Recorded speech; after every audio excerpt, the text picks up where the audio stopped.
It was the moment Teresa Garcia needed her husband the most. Her mother was being lowered into the ground, the finality of death hanging heavy in the cold air. But Dean Dilbeck wasn't holding her hand to support her. He was checking his Rolex, and when he finally leaned in, his whisper wasn't an "I love you." It was a death sentence for their marriage. "Sign the papers, Teresa. I'm not going back to that tiny apartment with you." He thought he was discarding a broken, penniless woman. He had no idea he was walking away from an empire. The rain at the Cedar Hill Cemetery didn't fall. It drifted, a cold, wet mist that clung to eyelashes and soaked into the cheap fabric of Teresa Garcia's black dress. It was a dress she had owned for 5 years, worn to job interviews, church services, and now to bury the only person in the world who had ever truly known her. Teresa trembled, but not just from the cold. The priest's voice was a low drone, reciting scriptures about dust returning to dust, but the sound was muffled by the roaring in her ears. Her mother, Maria, was gone. The woman who had taught her quiet dignity, who had scrubbed floors so Teresa could read books, was inside that mahogany box being lowered into the wet earth. Teresa reached out blindly, her hand seeking the warmth of her husband's arm. She found the rough wool of his expensive Italian suit. Dean Dilbeck stood rigid beside her, holding a large black umbrella. But he wasn't holding it over her. He was holding it over himself, keeping his perfectly gelled hair dry, while the mist plastered Teresa's bangs to her forehead. "Dean," she whispered, her voice cracking. "I don't think I can breathe." Dean didn't look at her. He sighed, a sharp, irritated sound that cut through the somber atmosphere. He adjusted his silk tie, glancing conspicuously at the silver Rolex on his wrist. "Pull it together, Teresa," Dean muttered, his voice low but devoid of warmth. "People are watching. You look like a mess." Teresa flinched as if slapped. She looked up at him, the man she had supported for 7 years, the man whose student loans she had paid off by working double shifts at the diner, the man she had loved since he was a nobody with a dream and a beat-up Honda. Now he was the senior VP of marketing at James & Co. And he looked at her, not with love, but with the specific kind of contempt reserved for a stain on a pristine carpet. "My mother just died, Dean," she choked out. "And it's tragic," he said flatly. "But life goes on, and frankly, this whole affair is taking longer than I anticipated. I have a meeting at 3. The priest closed his Bible. Ashes to ashes. As the few mourners, mostly old friends of Maria from the neighborhood, began to throw handfuls of dirt onto the coffin, Dean stepped back. He didn't grab a handful of dirt. Instead, he reached into the inner pocket of his suit jacket. He didn't pull out a tissue. He pulled out a folded, thick, white envelope. "Teresa," he said. The tone was businesslike. It was the voice he used to fire interns. She turned to him, wiping her eyes with the back of her hand. "What is that?" Dean shoved the envelope against her chest. She instinctively grabbed it to keep it from falling into the mud. "I didn't want to drag this out," Dean said, checking his watch again. "But since we're already here, and emotions are high, it seemed efficient. Those are divorce papers." The world stopped. The rain seemed to freeze in mid-air. Teresa stared at the envelope.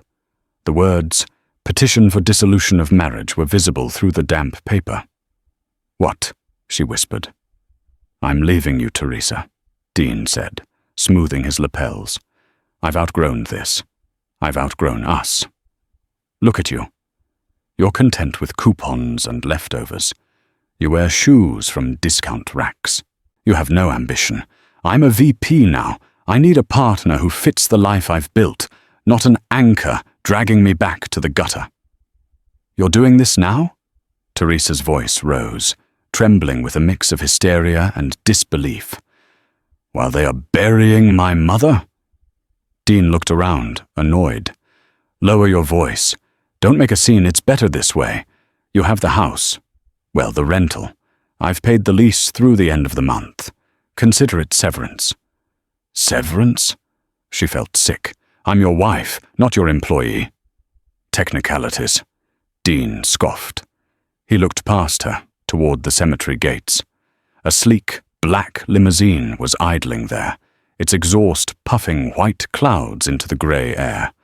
The rear window rolled down just an inch, revealing a flash of blonde hair and diamond earrings.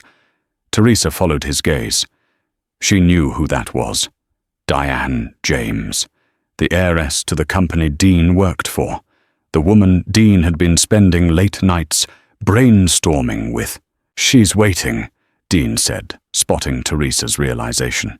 He didn't even have the decency to look ashamed. He looked proud. "Diane understands vision. She understands power. You understand struggle, and I'm done struggling." He turned back to Teresa, his eyes cold and dead. "Don't fight the filing, Teresa. You can't afford a lawyer who can beat mine. Just sign. Go back to your waitressing, and find someone simple. Someone like you." Dean turned on his heel. He didn't look at the grave. He didn't say goodbye to the woman who had cooked him dinner every Sunday for 5 years. He walked away, his expensive shoes crunching on the gravel path, heading toward the warmth of the limousine and the woman who represented his shiny new future. Teresa stood alone by the open grave. The envelope in her hand was wet now. The few remaining mourners were staring, whispering. The humiliation burned hotter than the grief. He had stripped her of her dignity in the most sacred moment of her life. He had discarded her like trash because he thought she was nothing. He thought she was just Teresa Garcia, the waitress, the poor girl from the barrio. Teresa looked down at the muddy ground, tears mixing with the rain on her cheeks. Her chest heaved, a sob threatening to tear her apart. But then she looked at the headstone next to her mother's plot. It was her father's, and below that, the family motto carved in small, humble letters, Silentium est aurum. Silence is gold. Dean didn't know. He didn't know that the struggle had been a choice. He didn't know that Maria Garcia hadn't just been a cleaner. She had been the silent matriarch of a sprawling real estate dynasty, a woman who lived humbly to teach her daughter the value of $1 and the truth of human character. Dean thought he was walking away from a pauper. He didn't know he had just served divorce papers to the sole heir of the Garcia Holdings fortune, a portfolio worth $3 billion. Teresa watched the limousine pull away, splashing mud onto the curb. The sobbing stopped.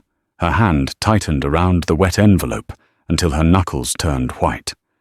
"You wanted a different life, Dean," she whispered to the empty air, her voice transforming from fragile to icy steel. "You're going to get one." Dean thinks he's won. He thinks he's traded up. But he just made the biggest mistake of his life, and he did it in front of the one person who can destroy him. What happens when Teresa wipes away the tears and picks up the checkbook? You won't believe who steps out of the shadows to help her. Hit that like button and subscribe. You do not want to miss the revenge that's coming. The apartment was exactly as Dean had described it. Tiny, cramped, and smelling faintly of the lemon polish Teresa used to keep it spotless. For 7 years, this 600-square-foot box had been their world. Teresa sat on the edge of the sagging beige sofa, the divorce papers sitting on the coffee table next to a stack of unpaid utility bills she usually paid with her tips, so Dean could focus on his image. She closed her eyes, and the memory hit her like a physical blow. 7 years ago. Dean was sitting at this very table, his head in his hands, weeping. He had been rejected from yet another internship. His shoes were scuffed, his suit ill-fitting. "I'm never going to make it, Tess," he had sobbed into her apron. "I'm a nobody. I can't compete with these guys who have trust funds and connections." Teresa had wrapped her arms around him, smelling the fry grease in her own hair. "You have something they don't, Dean. You have hunger, and you have me. I'll work doubles. I'll cover the rent. You just study. We're a team. When you win, we both win." She had believed it. She had scrubbed floors, waited tables, and denied herself everything: new clothes, vacations, even a decent winter coat, so Dean could buy the right ties and network at the right bars. She opened her eyes. The apartment was silent. He hadn't just divorced a wife. He had divorced the person who had built him. Her phone buzzed on the table. A text message from Dean, the name on the screen used to make her heart flutter. Now, it made her stomach turn. "Dean, I forgot the spare key to the Audi. I know you have it. Bring it to the Ritz-Carlton immediately. I'm at the James Foundation Gala. Do not make me come get it." "Dean, and bring the signed papers. Security has a pass for you at the side entrance. Drop them and leave. Don't embarrass me." Teresa stared at the screen. Her mother's funeral was hours ago. He didn't care about her grief. He cared about his car key and his freedom. She stood up. The sadness in her chest began to harden into something colder, something heavier. She walked to the small closet and pulled out the old shoebox where she kept the spare keys. "You want the key, Dean?" she whispered to the empty room.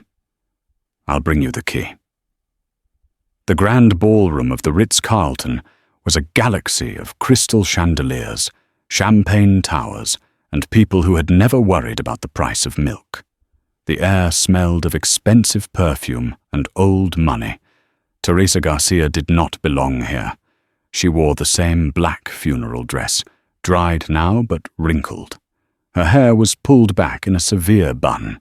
She held the car key and the envelope in her hand like a shield. Dean had told her to use the side entrance, to drop the items with security like a courier. She hadn't listened. She had walked right through the front brass doors, past the distracted greeters, and into the ballroom. She spotted them instantly. Dean was standing near the center of the room, holding a flute of champagne, laughing at something a silver-haired man said. His hand was resting possessively on the lower back of Diane James. Diane was radiant in a shimmering gold gown that probably cost more than Teresa had earned in the last decade. She looked like a queen. Dean looked like the king he had always desperately wanted to be. Teresa walked toward them. The crowd parted around her, not out of respect, but out of confusion. Who was this somber, plain woman in the sea of peacocks? Dean saw her first. His smile vanished. The color drained from his face, replaced instantly by a flush of rage. He excused himself and marched toward her, intercepting her before she could reach the VIP circle. "Are you insane?" Dean hissed, grabbing her arm hard enough to bruise. "I told you the side entrance. Look at you. You look like you just crawled out of a grave." "I did," Teresa said calmly, her voice steady despite the trembling of her hands. "My mother's." "I don't care," Dean spat. "Give me the key and get out. You're scaring the donors." "Dean, who is this?" Diane James drifted over, a shark in gold silk. She looked Teresa up and down, her lip curling in amusement. "This is the situation I told you about," Dean stammered, loosening his grip on Teresa's arm. "She was just leaving." Diane laughed, a tinkling, cruel sound. "Oh, the little wife, the waitress." She stepped closer, invading Teresa's personal space. She smelled of orchids and money. "Dean said you were simple, but he didn't mention you were quite this dreary. Did you really think you could just walk in here? This is a gala, honey, not a soup kitchen." A few people nearby chuckled. The heat rose in Teresa's cheeks. This was the abyss, the moment where she felt smallest. "I'm just here to return what belongs to him," Teresa said, holding out the key. Diane plucked the key from Teresa's hand with 2 fingers, as if it were contaminated. "Well, thank you for the delivery service. I suppose we should tip you. That is what you're used to, isn't it?" Diane opened her clutch, pulled out a crisp $50 bill, and tucked it into the neckline of Teresa's black dress. "For your trouble," Diane smirked. "Buy yourself something. Less depressing." The room seemed to spin. The laughter was audible now. Dean didn't defend her. He didn't look away. He smirked, aligning himself with the power, enjoying her subjugation because it made him feel elevated. "Go on, Teresa," Dean said, waving his hand dismissively. "Take the money. God knows you need it." Teresa looked at the $50. Then she looked at Dean. For a second, she wanted to scream. She wanted to claw his eyes out. But then she remembered the motto. Silence is gold. She slowly reached up, took the bill, and dropped it on the floor. "I don't need your charity, Diane," Teresa said, her voice cutting through the laughter. "And Dean, you can keep the papers. I haven't signed them." Dean stepped forward, his eyes narrowing. "You will sign them, or I will make sure you end up on the street." "I'm sure you'll try," Teresa said. She turned around. As she walked away, the humiliation burned her skin, but beneath it, the engine of her resolve roared to life. She walked out of the ballroom, past the shocked doorman, and out into the cool night air. A sleek, charcoal-grey Bentley was idling at the curb. A tall man in an impeccable suit stood by the rear door. Wade Wiggins, the Garcia family's chief legal counsel and executor. He had been waiting. He saw Teresa's face, the tears she refused to shed. He opened the door for her. "Rough evening, Madam President?" Wade asked softly. Teresa slid into the leather interior, the silence of the luxury car wrapping around her like armor. "The roughest, Wade," she said, staring out the tinted window at the hotel entrance, where Dean was likely toasting to his victory.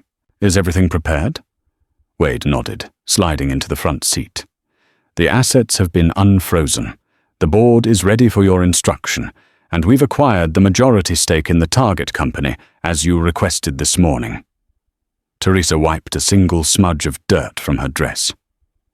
"Good," she said. "Dean likes his new job at James and Company so much. I think it's time I met his boss properly."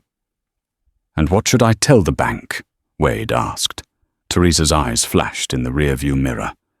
"Tell them the Garcia heiress is done mourning. It's time to go shopping." Diane treated her like a servant. Dean treated her like trash. They laughed at her poverty, but they have no idea they just insulted the woman who effectively owns their careers. The sleeping giant has awoken. Teresa stops being the victim and starts being the boss.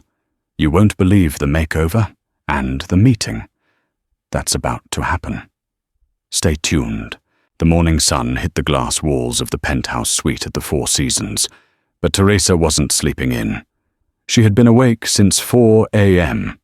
Standing before the floor-to-ceiling mirror, Teresa didn't recognize the woman staring back. The worn-out waitress with the frizzy bun and tired eyes was gone. In her place stood a woman with sleek, blowout hair, wearing a tailored cream power suit that cost more than Dean's entire wardrobe. "It fits perfectly, Miss Garcia," the stylist said, adjusting the hem of the blazer. "It feels like armor," Teresa murmured. She touched the pearl necklace at her throat, her mother's only real heirloom, now cleaned and restrung. Wade Wiggins sat at the marble dining table, surrounded by tablets and legal briefs. He looked up, a rare smile touching his lips. "The board is assembled downstairs, Teresa. They're nervous. They've never met Maria's daughter. They expect someone timid. Teresa turned from the mirror. Her eyes were dry. The grief for her mother was still a heavy stone in her heart, but the fire of indignation burned hotter. Dean's voice still echoed in her ears. "You have no ambition." "Let them be nervous," Teresa said, picking up her leather portfolio. "What is the status of the acquisition?"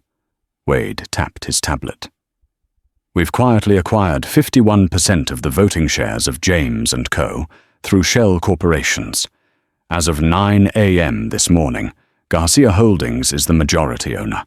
The current CEO, Diane's father, has been informed. He is retaining his title for now, but he answers to the board, which means he answers to you." "And Dean?"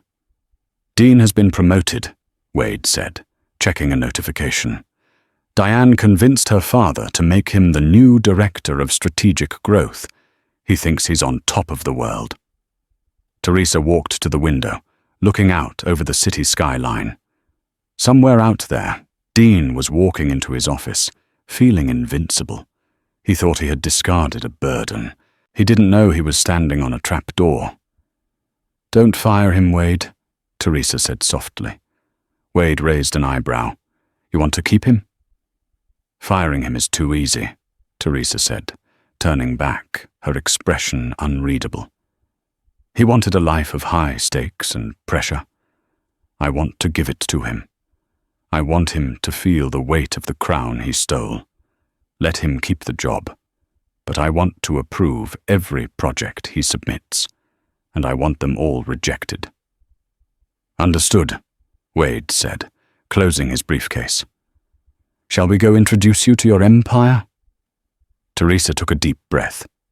"Yes, let's go to work." 3 days later, Dean Dilbeck was sweating through his Egyptian cotton shirt. He stood at the head of the conference table in the James & Cumbert boardroom, pointing at a projection screen filled with graphs and buzzwords. "As you can see," Dean said, forcing a confident smile, "the Urban Renewal Initiative will double our brand visibility in the downtown sector. It's bold. It's visionary. It's exactly what this company needs." He looked around the room. The executives remained silent. Diane sat to his right, looking bored, scrolling through her phone. "Well?" Dean asked, looking at Diane's father, Mr. James. "What do you think, sir?" Mr. James looked tired. He rubbed his temples and glanced at the speakerphone in the center of the table. "It's not up to me, Dean," Mr. James sighed. "The new board of directors has taken an active interest in our marketing strategies. They are listening in." Dean blinked. "The new board? Since when do they micromanage campaigns?" "Since this morning," a voice crackled over the speakerphone. It was a synthesized voice, distorted to hide the identity, but the authority was unmistakable. "The board has reviewed your proposal, Mr. Dilbeck." Dean straightened his tie. "And? It's brilliant, isn't it?" "It's derivative," the voice said coldly. "And financially irresponsible. The proposal is rejected. You have 24 hours to come up with something that actually generates revenue, or we will find a director who can." The line went dead. The room was silent. Dean's face turned a deep shade of crimson. Diane finally looked up from her phone, her eyes narrowing. "Dean," she snapped. "I thought you said this was a slam dunk. You're making me look bad." I don't understand," Dean stammered, shuffling his papers. "Who are these people? I need to speak to them directly."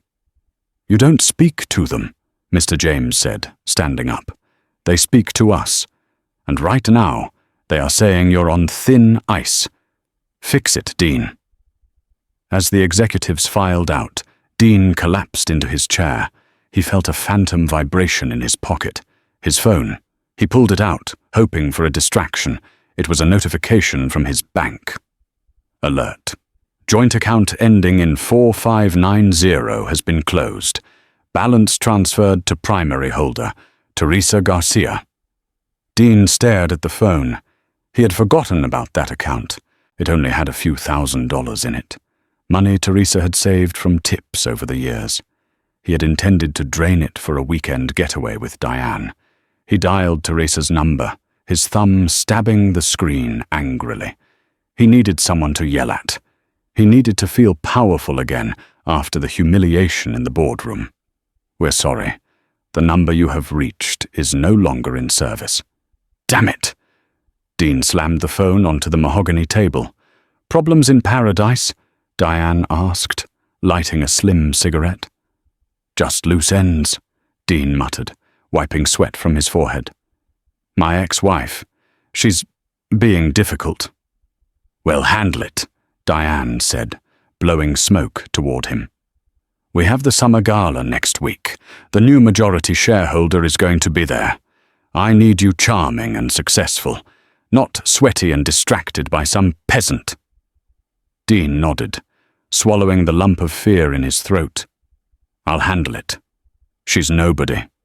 She can't touch me." But as he looked out the window, Dean couldn't shake the feeling that the walls were closing in. The board, the rejected proposal, the disconnected phone. It felt like invisible hands were tightening around his neck. He didn't know that across town, in a corner office with a view of the entire city, nobody was signing the rejection letter for his expense report with a gold fountain pen. The James and Company Summer Gala was held on the rooftop terrace of the Skyline Tower, 70 stories above the city. It was an event designed to intimidate. The air was thin, the champagne was vintage, and the guests were the titans of industry. Dean Dilbeck adjusted his tuxedo bow tie for the 10th time. His hands were clammy. "Stop fidgeting," Diane James hissed, pinching his arm. She wore a dress of crimson silk, looking like a blood drop against the white marble floor. "My father is terrified of this new owner. Garcia Holdings has been aggressively buying shares all week. If we don't charm them tonight, the merger is dead, and so is your promotion." "I'm ready," Dean lied. His stomach was doing somersaults. "I can handle anyone. I handled the unions, didn't I?" "You can't even handle your ex-wife," Diane sneered, taking a sip of martini. "Security told me someone called the front desk, asking for you 3 times today. Is she stalking you?" Dean flushed. "Teresa doesn't have the guts to stalk anyone. She's probably just begging for more alimony. Ignore her." Suddenly the lights on the terrace dimmed. A spotlight hit the elevated stage at the far end of the roof. The chatter died down. Mr. James, Diane's father, stepped up to the microphone. He looked pale. "Ladies and gentlemen," Mr. James's voice wavered slightly. "Tonight marks a new era for James and Company. It is my distinct honor and duty to introduce you to the chairman of Garcia Holdings and our new majority partner." The heavy velvet curtains behind the stage began to part. Dean held his breath. "Please be an old man," he prayed. "Please be some senile tycoon I can manipulate." A figure stepped out from the shadows. It wasn't an old man. It was a woman. She wore a gown of midnight blue velvet that hugged her frame, shimmering like a night sky. Diamonds glittered at her throat and ears, real diamonds, heavy and cold. Her hair was swept up in an intricate, regal style that exposed the long, elegant line of her neck. Dean squinted. The woman looked familiar. The walk. He knew that walk. But the confidence? The terrifying, radiant power radiating off her? He didn't know that. The woman stepped into the spotlight. She looked out over the crowd of hundreds, her expression serene and unyielding. Dean dropped his champagne glass. It shattered on the marble, the sound echoing in the silence. "Teresa?" he gasped. Diane froze. That's the waitress?" Dean shook his head, his brain refusing to process the visual data. "No, No, it can't be. She's serving drinks. She must be part of the catering staff. She just walked onto the wrong stage. Panic surged through him. If Teresa embarrassed him here, in front of the new owners, he was finished. "I'll handle this," Dean snarled. He pushed through the crowd, ignoring the gasps as he shoved past a senator. He reached the edge of the stage just as Teresa reached the microphone. "Teresa!" Dean hissed loudly, grabbing the edge of the stage. "Get down from there! Are you insane? You're going to get arrested!" The crowd murmured. Teresa looked down at him. Her eyes weren't angry. They were amused. "Security!" Dean shouted, waving his arms. "Remove this woman. She's a trespasser. She's mentally unstable."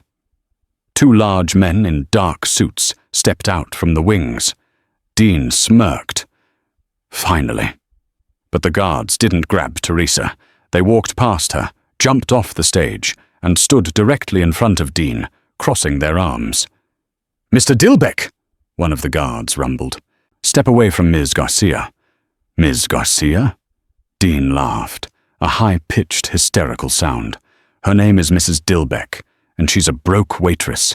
I don't know how she got in here, but—" "Dean!" Teresa's voice boomed over the speakers. It wasn't a whisper. It was the voice of a judge delivering a verdict. She tapped the microphone. The feedback squeal silenced the room.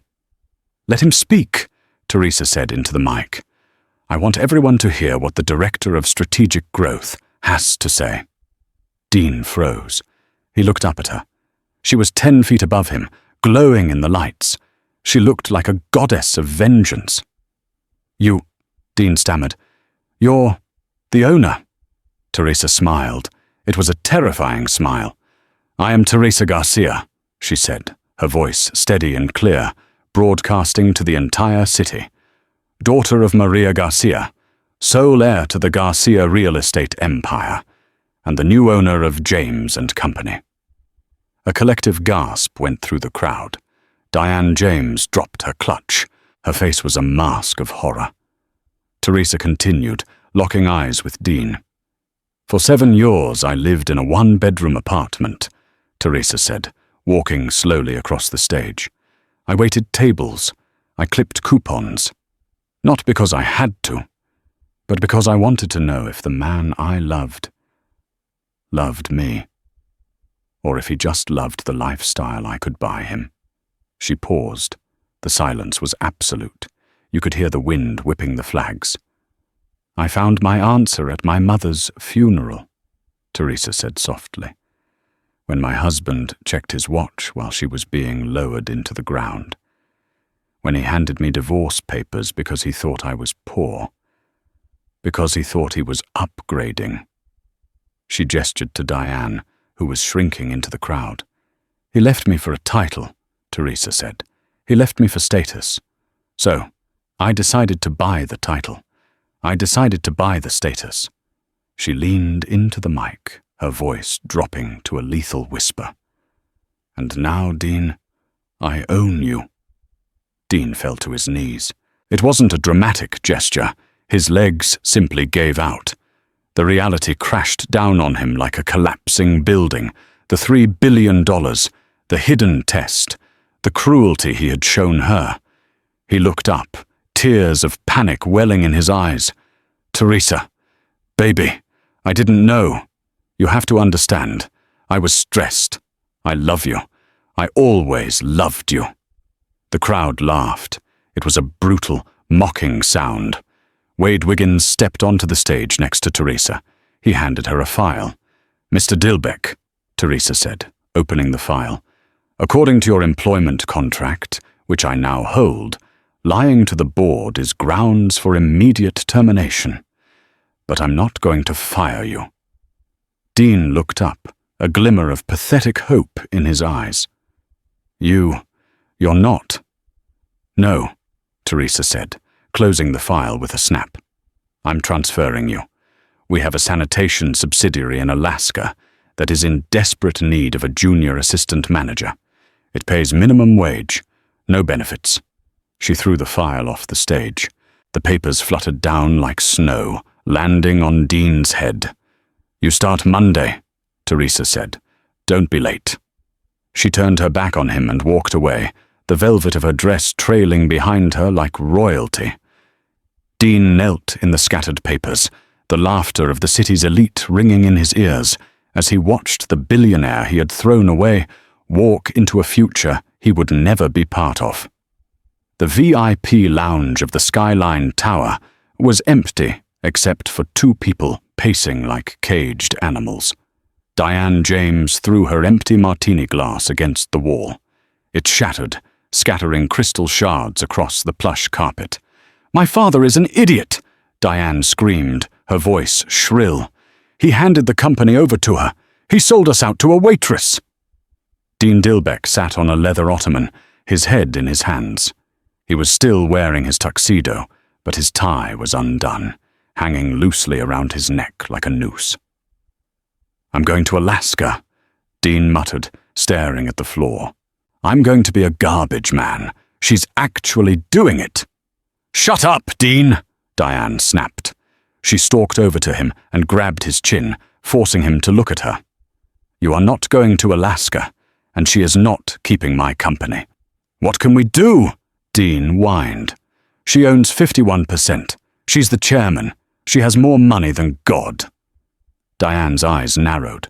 A cruel, predatory smile slowly spread across her face. "She has your money, Dean." Dean blinked. "What?" "Think about it," Diane hissed, dropping her voice to a conspiratorial whisper. "You were married for 7 years. Did you sign a prenuptial agreement?" Dean shook his head. "No. We were broke. We didn't have anything to protect." "Exactly," Diane said, stepping back, her mind racing. "You were married in this state. It's a community property state. Any assets acquired during the marriage are shared 50-50 upon divorce." Dean sat up straighter. "But she just inherited the money. Inheritance is usually separate." "Not if she commingled the funds," Diane said, her eyes gleaming. "Or if the trust was active before her mother died. If she had access to that money even one day before you served those papers, half of it is yours." Dean's jaw dropped. "Half? That's $1.5 billion. "We sue her," Diane said, pacing again. "We sue her for fraud. We claim she hid assets to defraud her spouse. We tie up her fortune in litigation for years. We freeze Garcia Holdings. The board will panic. They'll force her to settle or step down." Diane stopped and looked at Dean. "I have the best lawyers in the city on retainer. We hit her tomorrow morning. We don't just take your job back, Dean. We take half her empire." Dean stood up. The fear in his eyes was replaced by greed. He smoothed his tuxedo jacket.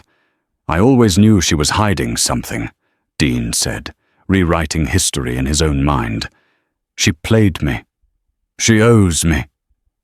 Teresa Garcia sat in her new corner office at James & Company. The walls were glass, offering a panoramic view of the city she now dominated. But she wasn't looking at the view. She was looking at a photo of her mother on her desk. "We did it, Mama," she whispered. "The company is clean.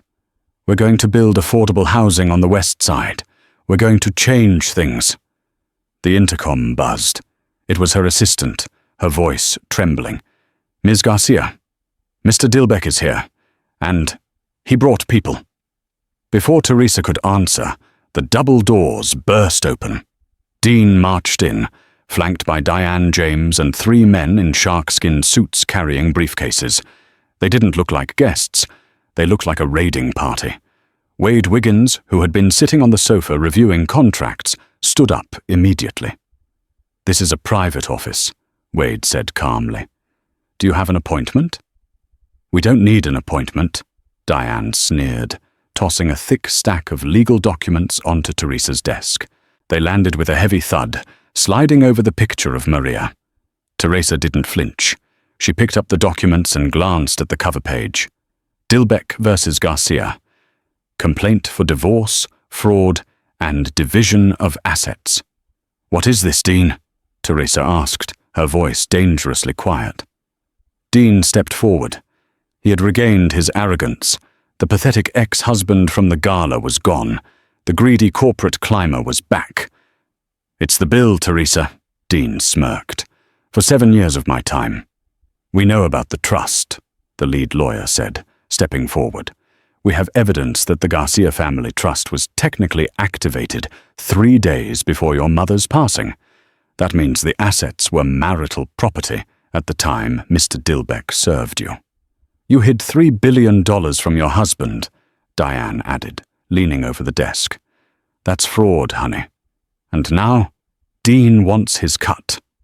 50%, plus damages for emotional distress." Teresa looked at Dean. "Emotional distress? You left me at a funeral." "I was under duress," Dean lied smoothly. "Because of the financial strain you put us under. You pretended to be poor. You forced me to live in squalor while you were sitting on a gold mine. It was psychological abuse." The audacity was breathtaking. Teresa looked from Dean to Diane. They were convinced they had found the magic bullet. They thought they could bully her one last time.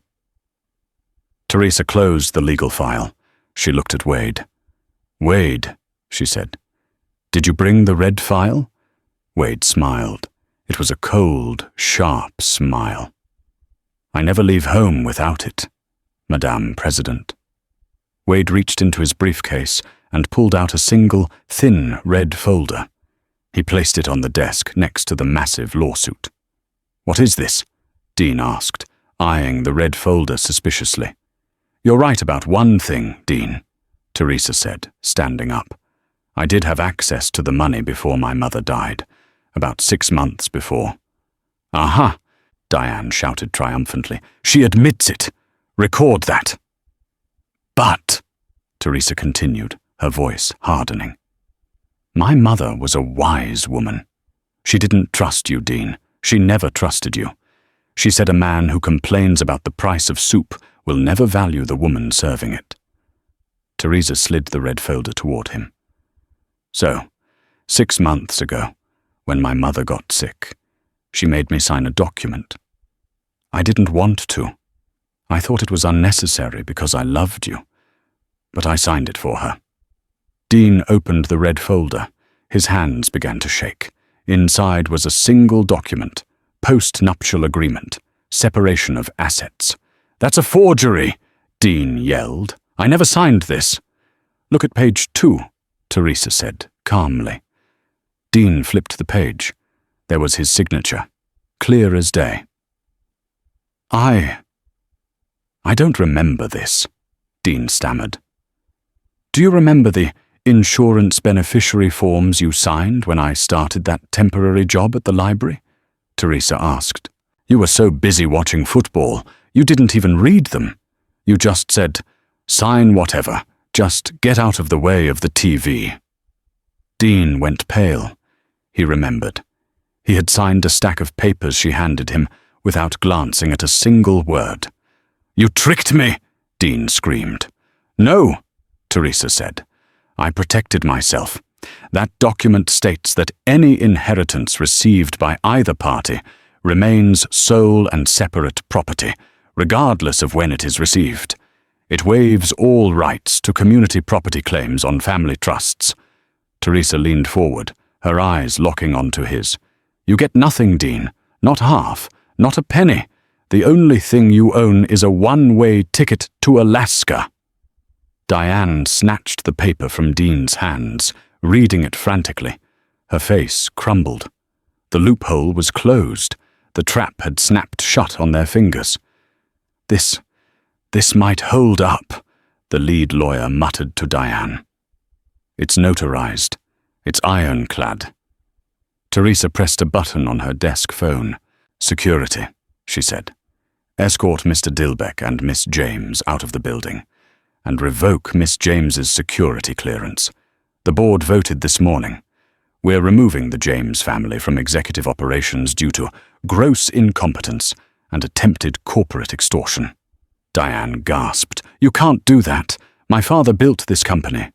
"And he sold it," Teresa said. "Get out of my office." The security guards didn't drag Dean out.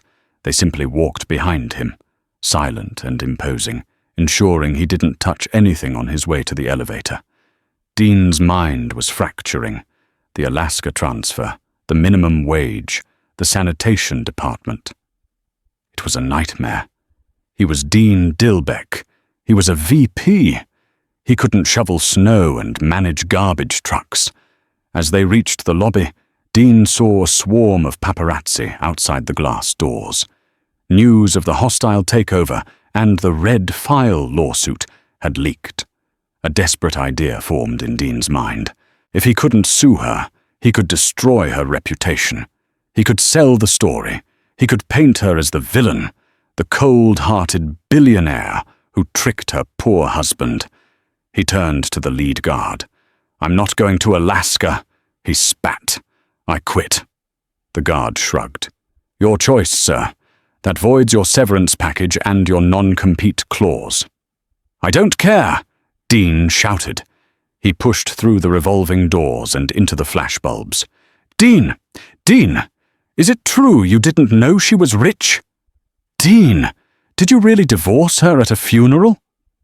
Dean straightened his tie, putting on his best tragic face. He found the nearest camera. "Teresa Garcia is a fraud," Dean shouted over the rain. "She manipulated me. She hid her wealth to test me. It was a sick game. I am the victim here. I supported her when she was nothing, and this is how she repays me." He expected sympathy.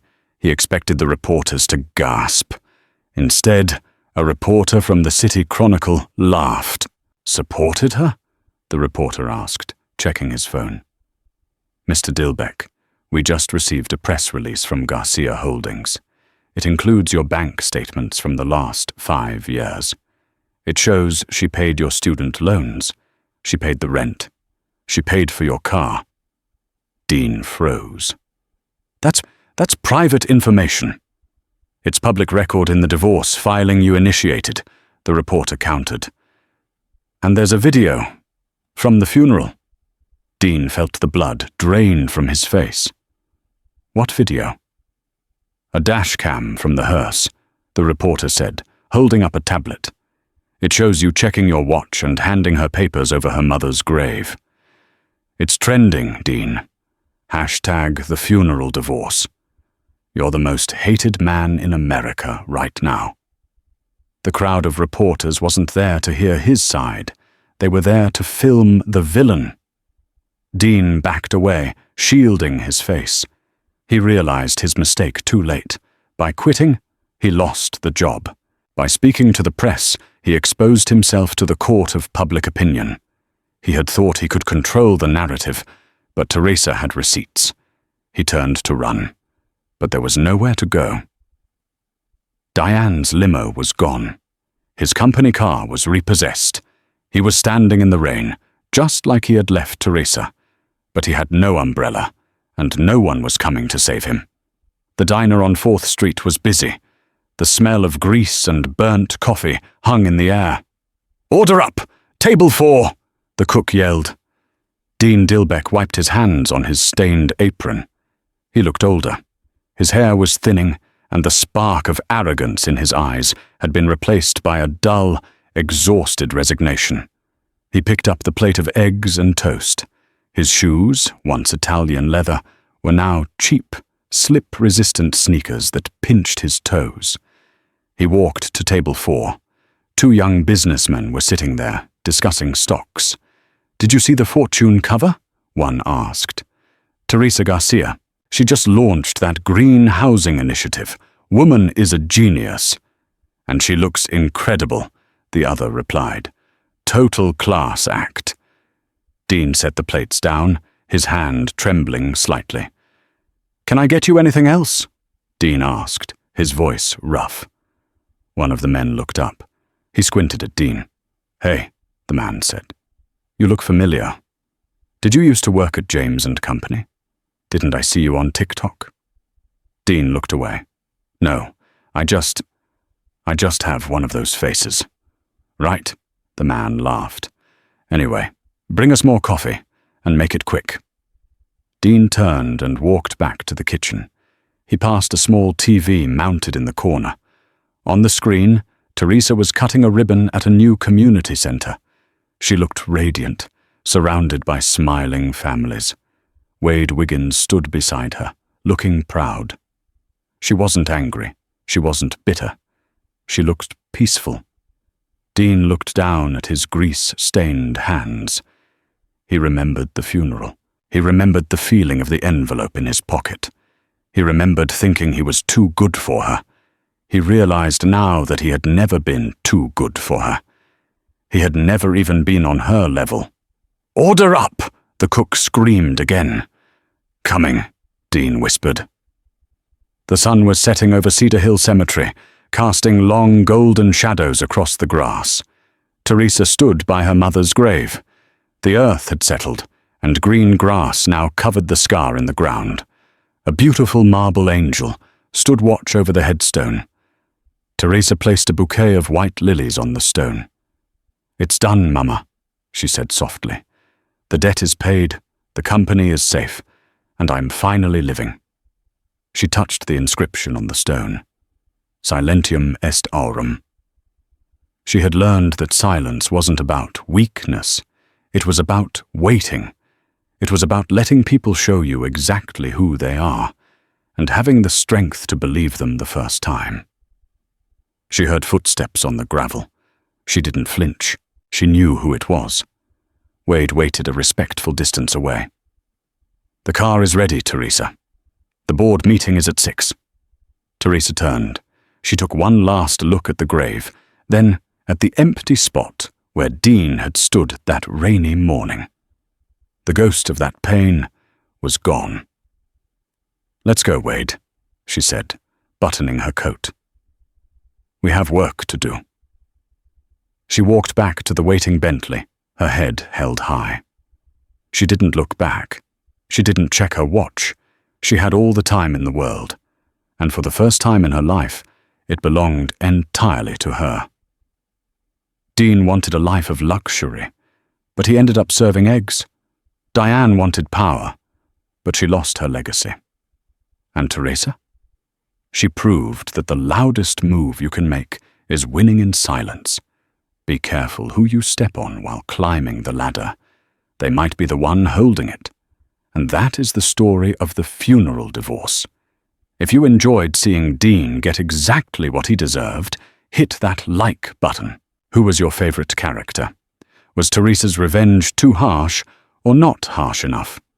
Let us know in the comments below. And don't forget to subscribe and ring the bell so you never miss a story. Thanks for watching. And remember, silence is gold.